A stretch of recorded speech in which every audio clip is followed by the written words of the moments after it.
こんにちは。さて、今回は中国軍のまさにトップ、その心臓部で起きた、非常に謎に満ちた激震についてです。はい。あなたが共有してくれた複数の情報源、オンラインのレポートや動画なんかをもとに、深く、そして徹底的に読み解いていこうと思います。ええ、ただ、どの情報も断片的で、時には矛盾すらしていますよね。そうなんです。なので、今回の私たちのミッションは、この情報のパズルを組み立てて、水面下で一体何が起きているのか、その核心に迫ることです。いいですね。公式発表がほぼ内部という、暗闇の中を手探りで進んでいく感じになりますが、よろしくお願いします。ええ、そしてですね、この件でまず理解すべき重要な点は、情報がこれほど錯綜しているっていうその事実自体が実はもう答えの一部だということなんです。事実自体が。はい、これは単なる混乱じゃない、中国共産党が誇るあの鉄壁の情報統制が内部から崩壊し始めている何よりの証拠なんですよ。なるほど。混乱そのものがメッセージだと。ではその混乱の中心にある出来事から見ていきましょうか。はい。軍のナンバー2、中央軍事委員会副主席であるハリ・ユーキャの突然の失脚。ええ、あなたが提供してくれた資料の中で、最も衝撃的なシナリオは、1月18日の夜、北京にある軍の迎賓館、強制賓館でクーデター未遂事件が起きたというものですね。そうです。その情報によれば、ハリ・ユーキャ派が習近平氏の身柄を確保しようとした。はい。ですが、その作戦がなんと2時間前に漏洩してしまった後。うわー、2時間前。ええ。それで現場は銃撃戦になって双方にかなりの死傷者が出たとされています。具体的には習氏の警護官が9人、ハリ氏側は20人以上が死亡したっていうかなり生々しい数字も出ていますね。まるで映画みたいな話ですけど、それで習近平本人はどうなったんですか？ギリギリのところで脱出に成功したと。だが、死亡者とされる張本キャガ自身はその場にはいなかった。いなかった。ええ。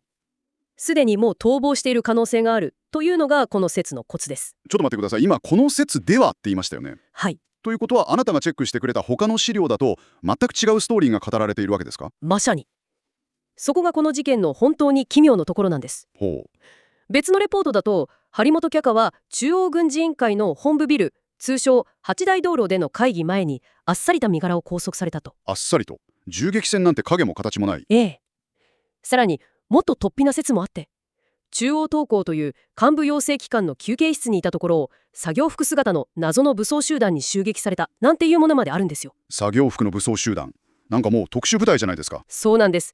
一部では公安トップの王将本が東南アジアで秘密に要請した私兵部会じゃないかなんて憶測まで飛び交っています。紙幣。で、こちらの情報だと、張本キャカと同じく軍の重鎮である劉順律が共に重傷を負わされてどこかへ連れ去られた。重傷。ええ。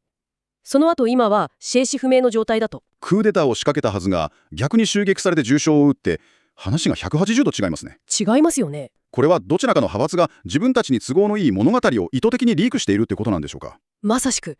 そしてその情報の混乱こそがこの事件の本当の深刻さを示しているんです。というと、公式発表がないまま権力の中枢からこれだけ矛盾した情報が漏れ続けること自体が習近平体制の内部でもう命令系統が麻痺するほどの激しい亀裂が生じていることの何よりの証拠なんです。その内部の亀裂があなたが共有してくれた別の資料が描く、まるでスパイ映画みたいな壮大な追跡劇につながっていくわけですね。そうなんです。死者で国内を頻繁に移動して居場所をくらましているという説です。はあ。事件発生から1週間近く政府が奇妙な沈黙を保っていたのはこの全国規模での大捜索が行われていたからだとこのレポートは分析していますね。にわかには信じがたい話ですが、この混乱が現実世界に与えた影響も資料には書かれていました。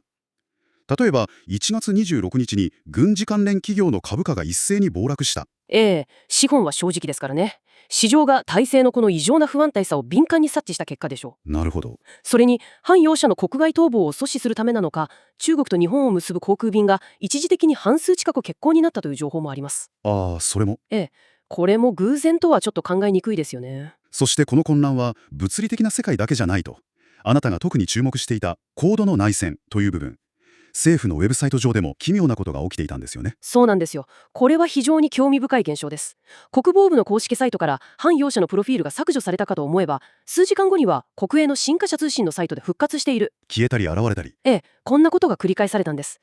単なる IT 担当者のミスとは到底考えられません。まあそうですよね。これは上層部の命令が末端まで届いていない、あるいは現場レベルで誰かの指示に抵抗している勢力がいることを示唆しています。まさにデジタル空間での権力闘争ですよ。なるほど。さらに別の資料では、各地方の軍区とか地方政府がこの一大事に完全に沈黙を守っていると指摘していますね。ええ、普通ならすぐさま中央への忠誠を表明するはずなのに。その通りです。誰もが固唾を飲んでどっちが勝つのかを見極めようとしてるんです。ああ、下手に動いて負けた側につくわけにはいかないですからね。この忠誠表明の欠如こそ体制の足元が深刻に揺らいでいる何よりの証と言えるでしょうね。では、そもそも一体なぜこんな命がけの内戦みたいな事態にまで発展してしまったんでしょうか。提供された資料を読み解くと、その動機は大きく2つに絞られるようですね。はい、1つ目は台湾侵攻をめぐる意見の対立。そうですね。アメリカのシンクタンクジェームスタウン財団の分析を引用したレポートです。はい。ハイ・ヨウヒャはベトナムとの戦争を経験した人民解放軍で唯一実戦を知る最高幹部なんです。唯一。その彼が習近平の掲げる2027年までの台湾侵攻準備という目標に対して能力的に絶対に無理だと面と向かって進言したというんですよ。つまり皇帝に裸だと言ってしまったと。まさにそういうことです。習近平の壮大な計画に唯一現実的な視点から異を唱えるブレーキ役だった。ああ、その存在が邪魔になって排除されたという見方ですね。なるほど。そしてこれは非常に重要な問いを提起します。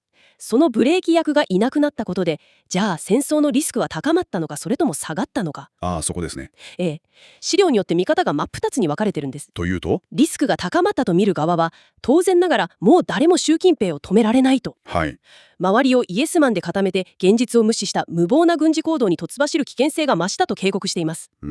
一方でむしろリスクは下がったと見る分析もある。ほう、逆ですか。もうこれだけの大規模な粛清で軍の内部はもうズタズタになって忠誠心も崩壊したと。今の習近平に潤みを抱いているかもしれない将校たちに大量の武器を渡して一致団結して大規模な作戦を実行する力なんてもはや残ってないと。つまり軍が一種の脳死状態に陥って戦争どころじゃなくなったというわけですね。そういうことです。なるほど。どちらの理屈も通りますね。そしてもう一つの動機。こちらは国家戦略というよりもっと個人的でドロドロした話です。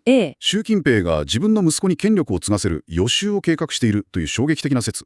そしてその最大の障害がハリ遊脚だったと。ここで重要になるのが彼が太子党、いわゆる高二代の重鎮であるという点です。その太子党とか高二代というのは単なるエリートって意味じゃないんですよね。全く違います。これは毛沢東と共に戦った中国共産党の創設メンバーの腰出たちで構成されるいわば中国の貴族階級です。貴族階級。彼らは血のつながりで固く結ばれ、党や軍の内部に習近平ですら無視できない強力なネットワークと影響力を持っている。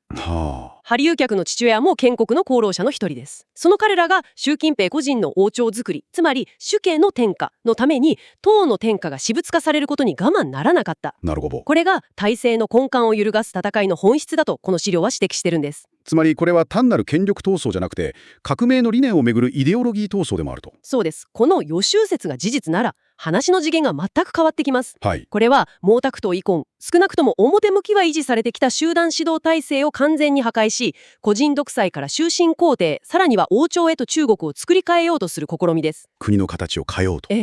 そのためには自分に忠実でない軍の重鎮を排除して中央軍事委員会という組織そのものを骨抜きにする必要がある。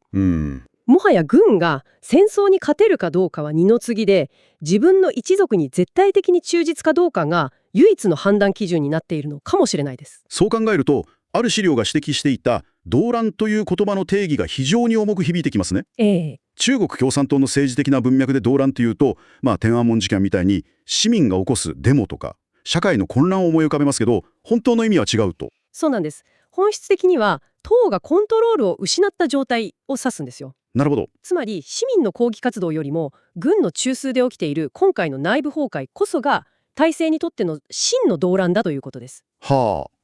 軍のナンバー2ですら正式な手続きもなしに消されてしまう。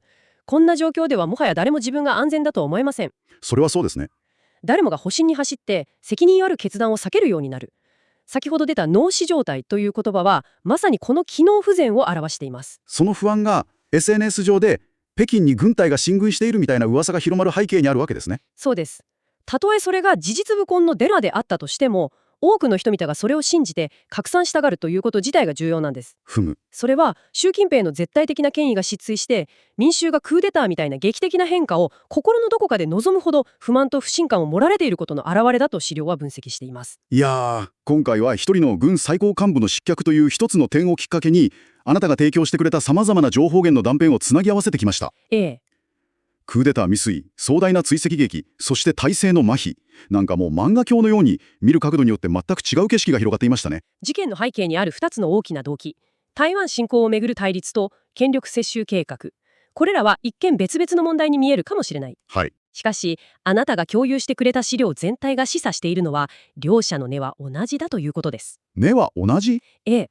つまり、習近平氏にとって軍は、もはや国を守るための組織ではなく、彼個人の権力を盤石にし、一族の支配を永続させるための道具に過ぎないという冷徹な現実です。戦争の準備ができていようがいまいが、自分の王朝の邪魔になるなら、軍のトップでさえ躊躇なく排除する。これこそが今回の一連の情報の断片をつなぎ合わせると見えてくる最も重要なインサイトではないでしょうか。最後にある資料が伝えている本当に背筋が凍るような話を紹介して締めくくりたいと思います。はい。今回の粛清で生まれた混乱と不満を指導部がどうやって収拾しようとしているのか、その最終手段についての記述です。最終手段。それは胡錦涛や朱鎔基といった引退した長老指導者たちの死を政治的に利用することだと。どういうことですか？彼らのような重鎮の死が発表されれば、国全体が公式な複合機関に入ります。それを口実に主要都市をロックダウンし、あらゆる集会や抗議活動を追悼ムードを乱す行為として完全に封じ込めることができる。なんと。資料はこれをこう表現しています。長老たちの長らいを自分の権力を守るための防弾ジョッキに使うと。防弾ジョッキに。この危機を乗り越えるためなら、政権はどこまで非常になれるのか、そんな思い問いを最後にあなたに投げかけたいと思います。